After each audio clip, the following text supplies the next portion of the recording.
Buenos días, doctor. ¿Cómo andas? ¿Dónde vives? ¿Dónde andas viviendo ahora? ¿Estás en Cocha? No, estoy en Brasil. Ah, ya. Bueno, dentro de lo que es las prácticas, ya sabes que están en la plataforma los links. Vamos a tratar de hacerlo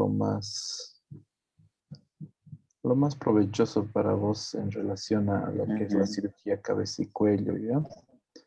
Hay partes que son bastante áridas, pesadas, en tanto de conocimiento académico como repaso de anatomía.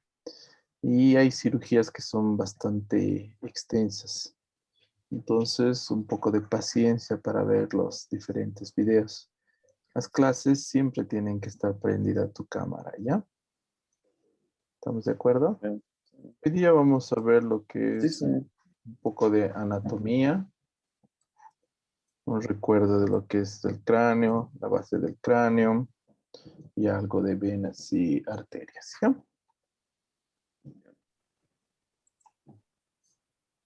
Entonces, la anatomía de la base del cráneo. Interna, ¿sí?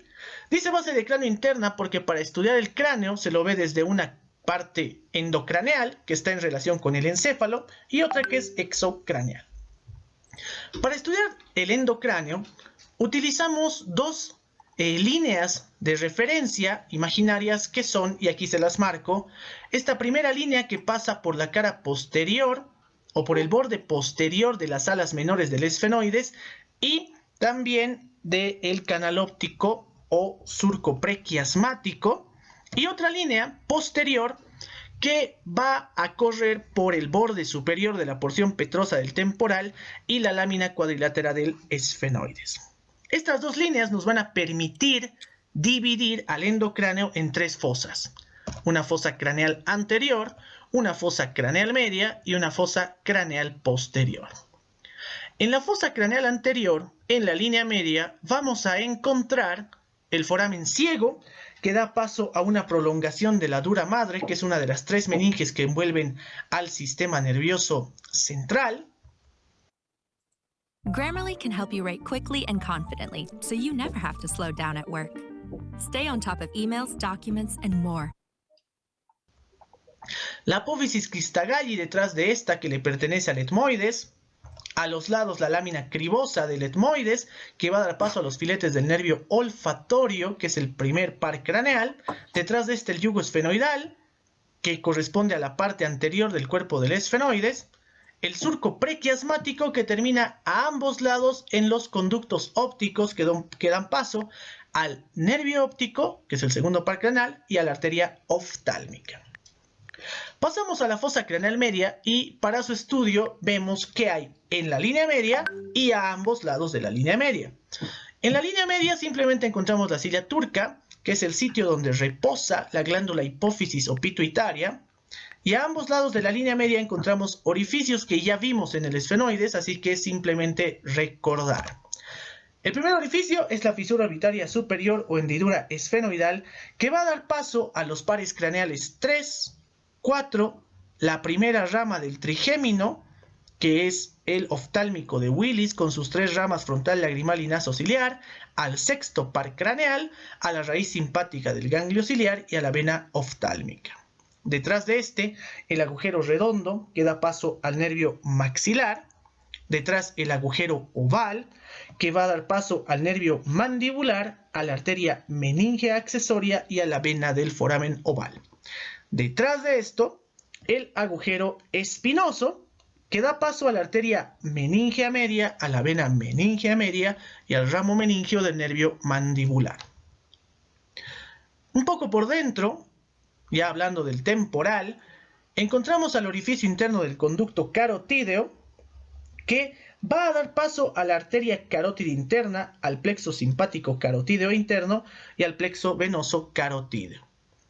También encontramos el foramen lacerum o agujero rasgado anterior, que se forma entre el vértice de la porción petrosa del temporal y el cuerpo del esfenoides.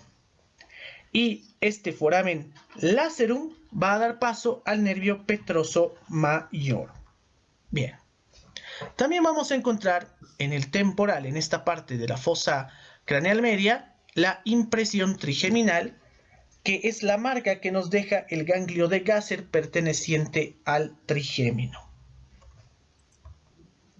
Y también podemos nombrar a los hiatos de Falopio, al foramen venoso de Vesalio y al foramen petroso o innominado de Arnold, que los estudiamos en esfenoides en su ala mayor, y si tienen dudas pueden pasar a ver ese video. Bien, en la fosa craneal posterior, también para su estudio, se divide en lo que hay en la línea media y lo que hay a ambos lados de la línea media. En la línea media vamos a encontrar el clivus, que ahí está pintado en color café, que va a recibir a la primera parte del tronco del encéfalo, que está formado, les adelanto, de arriba a abajo por el mesencéfalo, la protuberancia y el bulbo raquídeo o médula oblonga. ¿Sí? Bien. Detrás de este encontramos el foramen magno, el foramen más grande del cráneo, que va a dar paso a varias cosas. La transición bulbomedular, a las meninges, a las arterias vertebrales, a la arteria espinal anterior, a las raíces espinales del nervio accesorio y a los plexos simpáticos vertebrales. Detrás de este encontramos la cresta occipital interna. Esto que vamos a hablar del occipital lo vamos a ver en un video aparte y para que entiendan un poco mejor. Bien, detrás de la cresta occipital interna vamos a encontrar una parte ósea que es la protuberancia occipital interna. Bien, ahora a ambos lados de la línea media vamos a encontrar el seno transverso que ahí aparece. Y ustedes se preguntarán, ¿qué es el seno transverso? Simplemente es una vena, ¿sí?, que va a drenar la sangre del encéfalo, ¿sí? Bien, tenemos el seno transverso a ambos lados de la protuberancia occipital interna. Les repito, lo que estamos viendo en azul son venas. También encontramos, y se va a continuar, y ahí vean cómo el seno transverso continúa a los lados por el seno sigmoideo, ¿sí? El seno sigmoideo. Alguna parte de esta habíamos visto en el temporal.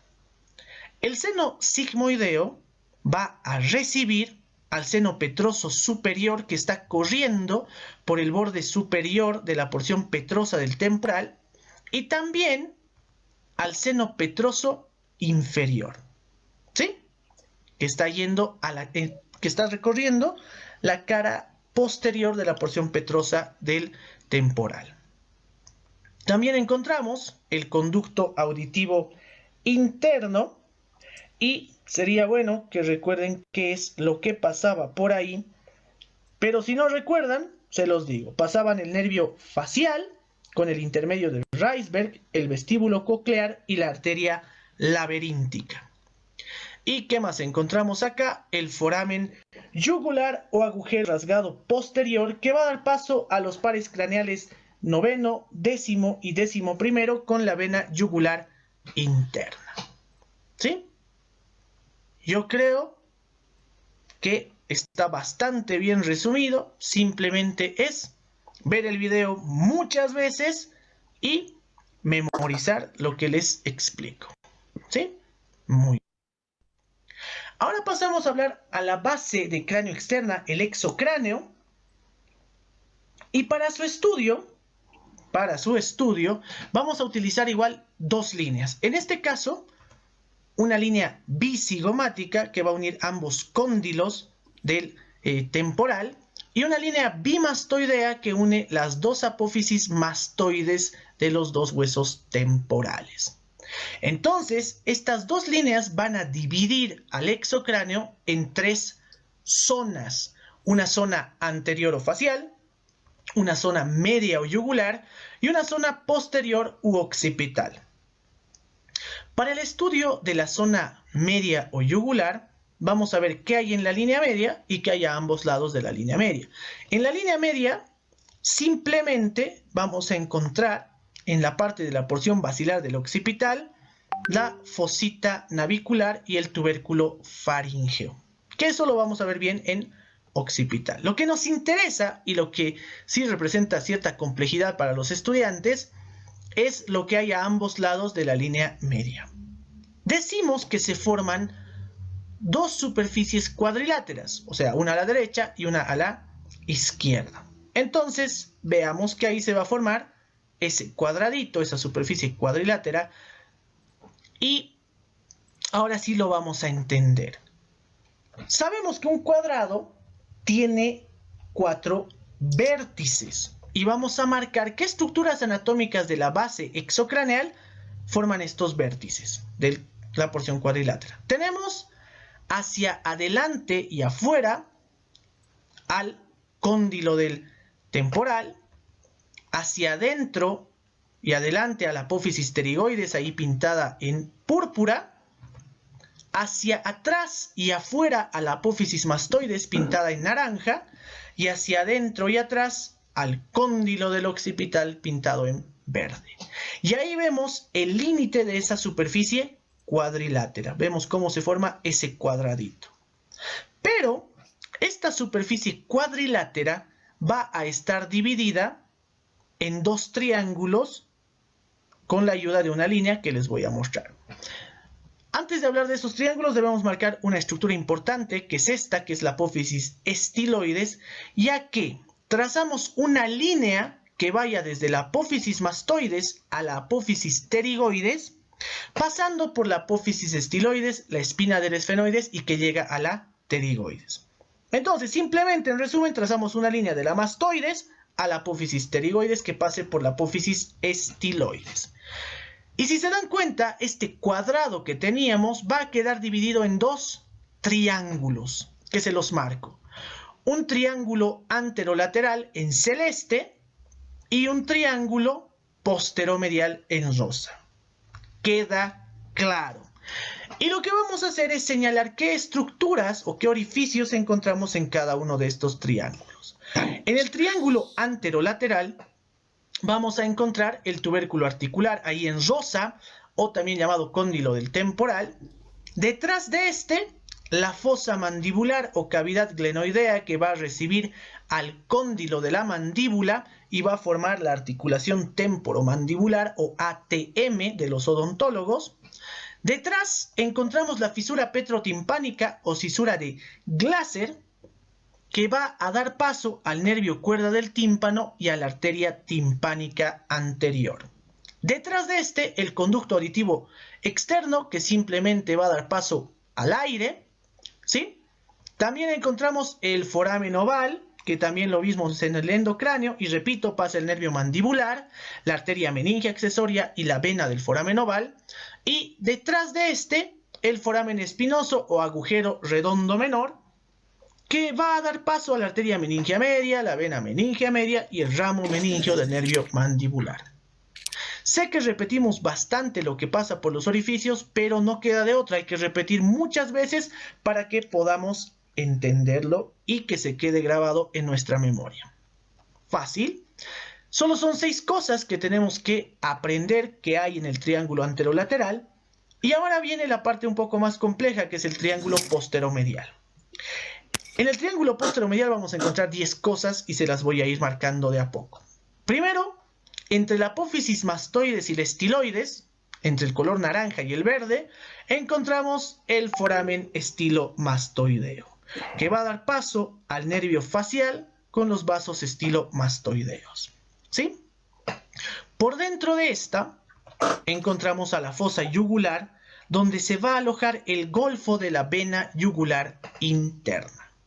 Un poco por delante, el orificio externo del conducto carotídeo, que nosotros ya sabemos que da paso a la arteria carótida interna, el plexo simpático carotídeo interno y el plexo venoso carotídeo. Bien, entre estas dos estructuras, que son la fosa yugular y el orificio externo del conducto carotídeo, vamos a encontrar dos orificios importantes, que son ahí en verde, les marco el conductilio timpánico o conducto de Jacobson, que va a dar paso al nervio de Jacobson, que es una rama del nervio glosofaríngeo o noveno par craneal. Y por dentro de este conductillo timpánico encontramos el conductillo coclear marcado en celeste, también llamado acueducto del caracol, por el cual van a penetrar una arteriola y una pequeña venilla que van a terminar en el caracol del oído interno. Bien, ¿qué más encontramos? El conducto músculo-tubárico, que eso lo vimos en el temporal, que va a estar en la parte de unión de la porción petrosa, escamosa y timpánica, y que va a dar paso a la trompa auditiva o trompa de Eustaquio y al músculo tensor del tímpano. ¿Sí? Bien. También encontramos el conducto del nervio hipogloso, también llamado agujero condíleo anterior, que va a perforar la base de los cóndilos del occipital y que va a dar paso al nervio hipogloso, que es el 12º par craneal.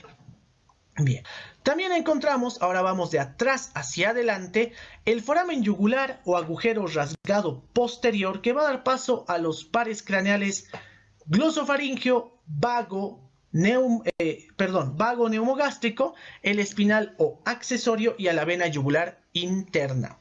O sea, 9, 10, 11 pares craneales y vena yugular interna. Delante de este encontramos al foramen lacerum o rasgado anterior, que como dijimos da paso al nervio petroso mayor. Y por último, algo que ya vimos en esfenoides, que es el foramen posterior del conducto pterigoideo ovidiano, que va a dar paso al nervio vidiano. Ustedes recuerdan que la base de las apófisis pterigoides del esfenoides estaban perforadas por un conducto, que era el conducto pterigoideo, que da paso al nervio vidiano. Si no recuerdan, pueden ir, les repito, al video de esfenoides. Muy bien, espero les haya servido y al fin ya quede claro. Bueno, la verdad siempre queda el estudiar, ¿no? Pero es importante aprender los orificios de la cabeza, del cráneo, porque siempre nos van a preguntar. Vamos a ver un poco más superficial, una disección de lo que es de la región facial de la cara.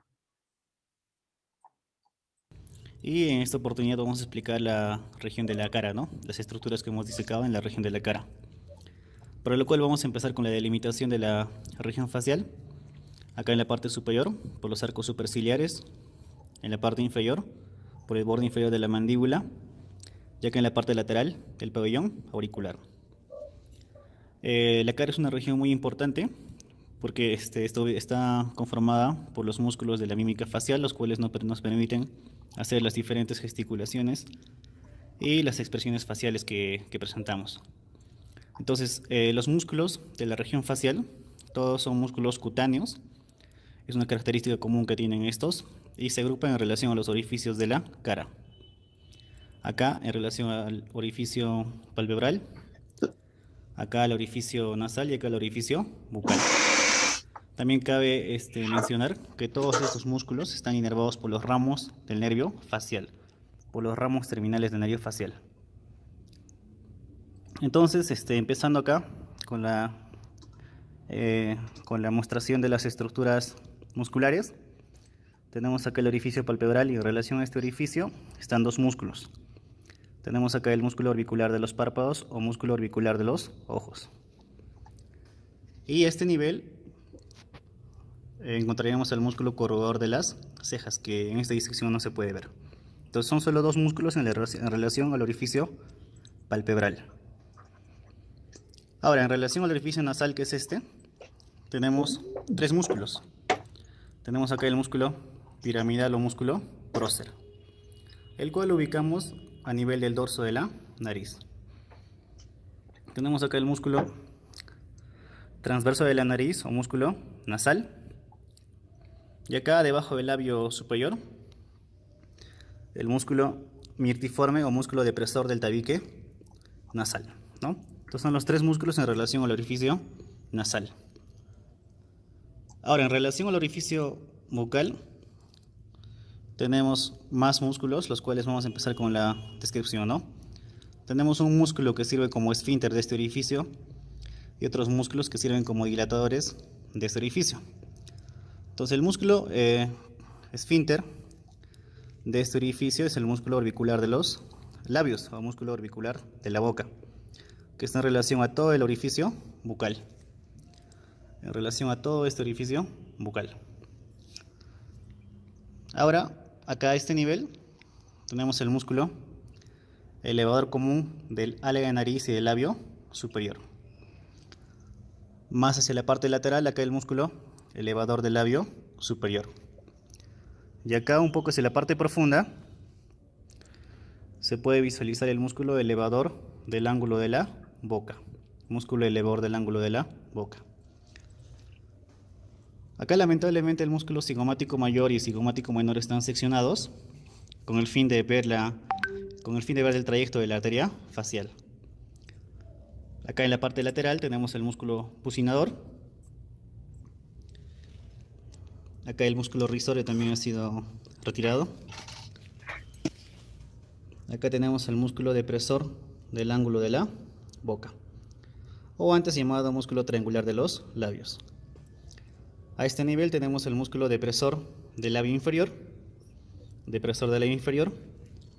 y acá el músculo mentoniano, ¿no? Que está ubicado a nivel de la eminencia mentoniana. Entonces el músculo que está en relación a todo este orificio es el músculo orbicular de la boca, que se encarga de cerrar este orificio, y todos los demás músculos que he mencionado son los músculos dilatadores de este orificio, ¿no? Vamos a ir otra vez acá arriba. Elevador común del ala de nariz y del labio superior. Elevador del labio superior. Músculo elevador del ángulo de la boca.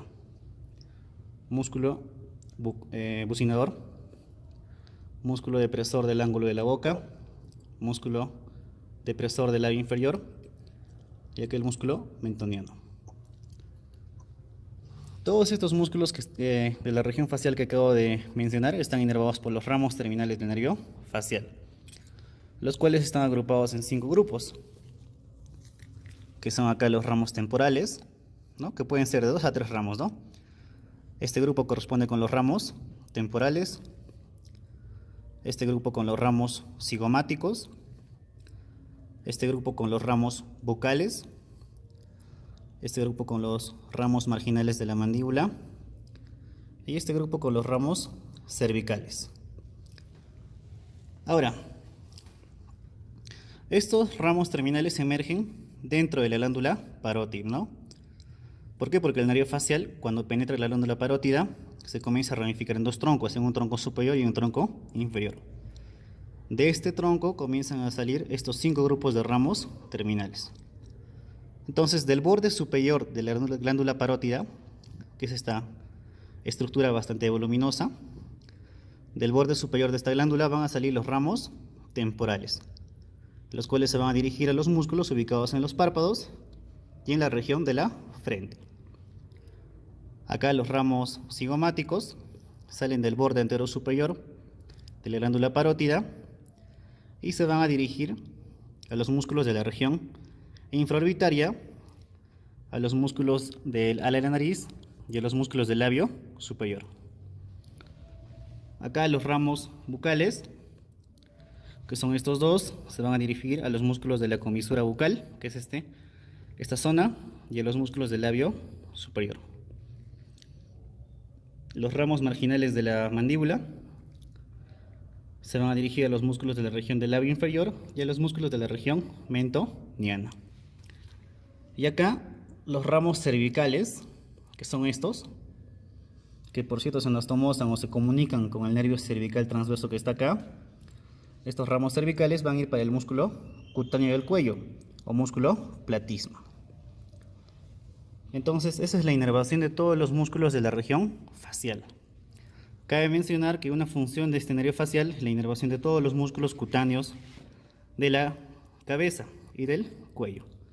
En ahí incluimos a los músculos faciales, los músculos del pabellón auricular, los músculos cutáneos de cráneo y el músculo platisma.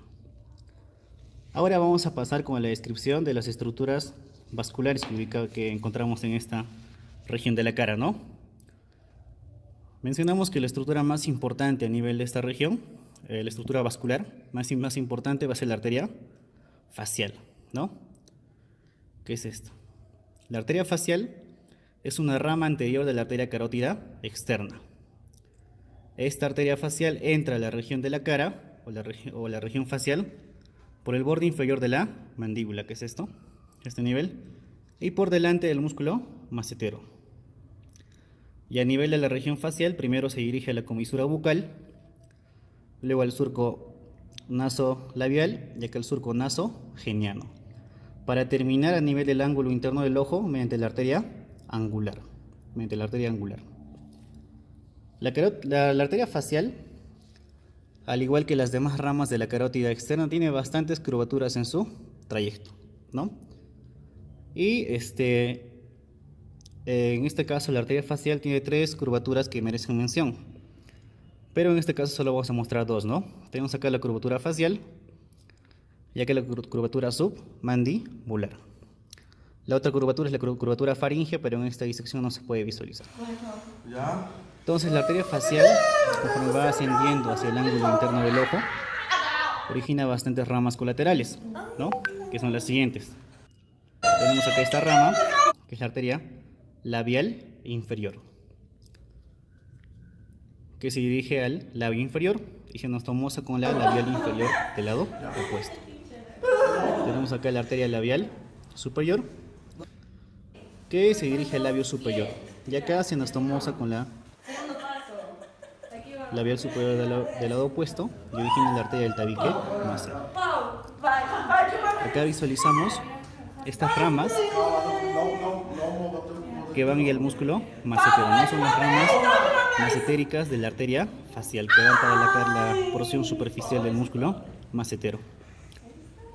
Acá tenemos una rama que se va a anastomosar con esta arteria, con la arteria transversa de la cara, ¿no? Entonces tenemos una anastomosis de la arteria transversa de la cara con la arteria facial. Acá a nivel del ala de nariz tenemos la arteria nasal lateral, ¿no? Que es esta, y vemos como la facial continúa hacia el ángulo interno del ojo. Entonces esas son las ramas que emite la arteria facial a nivel de la región de la cara. Otras estructuras vasculares importantes a nivel de la cara son las ramas de la arteria maxilar. Tenemos acá, por ejemplo, la arteria infraorbitaria, ¿no? La arteria infraorbitaria, que es una rama de la arteria maxilar. Otra rama importante de la arteria maxilar que ayuda a la irrigación de la cara es la arteria bucal.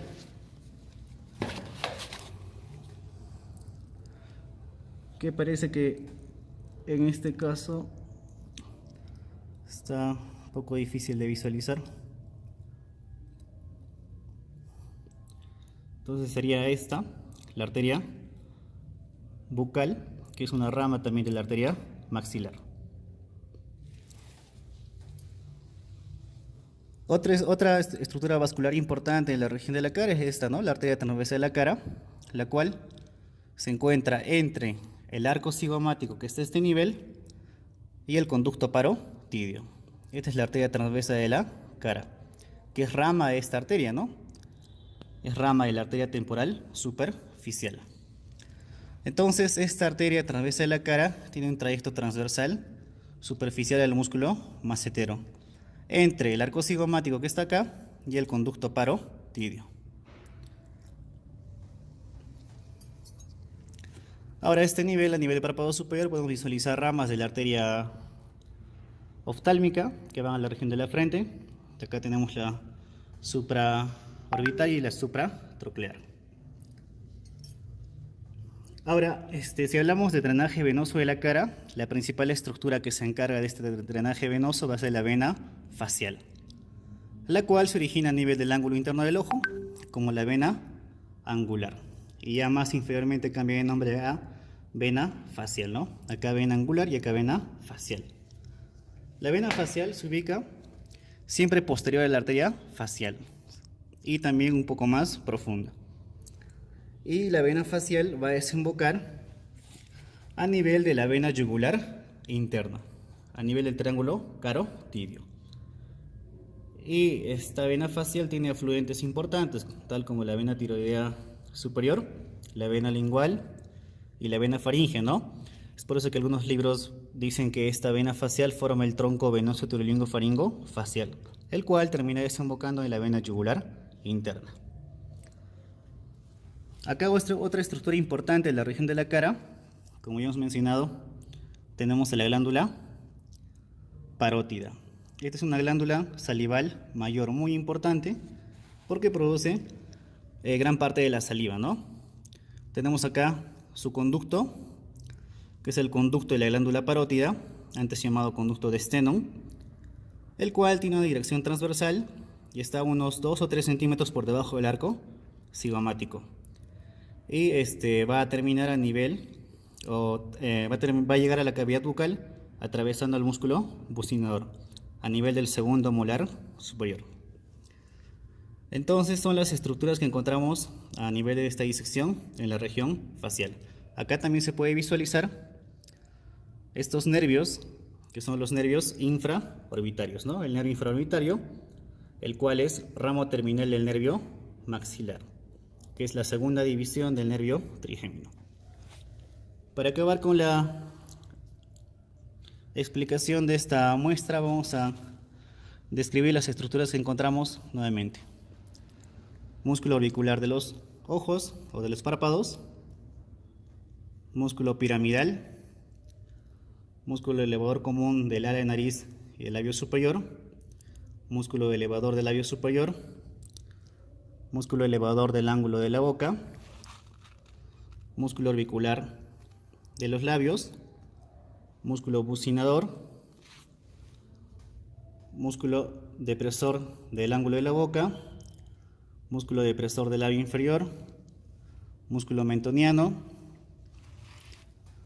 Tenemos acá la arteria facial, la arteria labial inferior, la arteria labial superior, la arteria nasal lateral, la arteria angular.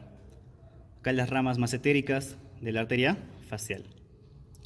Tenemos acá la arteria transversa de la cara, acá la vena facial, acá tenemos los ramos temporales del nervio facial, los ramos cigomáticos y acá los ramos bucales. A nivel del borde inferior de la mandíbula, los ramos marginales de la mandíbula y acá los ramos cervicales. Cabe mencionar que hay anastomosis entre los ramos terminales del nervio facial, ¿no? Acá tenemos unas comunicaciones, una anastomosis de los ramos cigomáticos con los ramos bucales. Y acá de los ramos bucales con los ramos marginales de la mandíbula. Acá el músculo massetero, que es un músculo masticador, el cual se origina en el arco cigomático y se inserta a nivel del ángulo de la mandíbula y en la cara externa de la rama de la mandíbula. Y acá, a nivel del borde superior de la glándula parótida, tenemos la vena temporal superficial y acá la arteria temporal superficial, acompañados acá junto con el nervio aurículo temporal. Nervio aurículo temporal. Acá la rama anterior de la temporal superficial y acá la rama posterior de la arteria temporal superficial. Son todas las estructuras que encontramos a nivel de la región facial.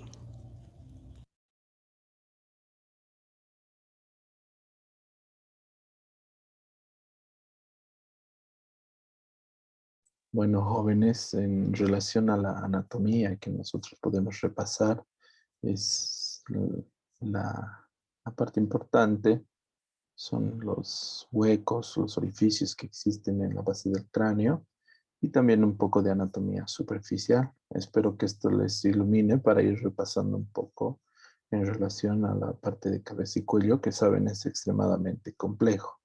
El día de mañana vamos a ver un poco de semiología para con eso terminar la introducción a lo que es cabeza y cuello. No sé si tienen alguna duda o pregunta. Vos, Guillermo, ¿dónde andas? ¿Andas en Cochabamba o en Brasil? Yo estoy acá en Cochabamba, doctor. Ah, ya. Listo. Entonces, cualquier cosa por la plataforma, ya. Cualquier cosa me preguntan nomás. Estamos para ayudarles. Está ¿Listo, bien, doctor, chicos? gracias. Hasta luego. Chao, chao. Está bien, doctor.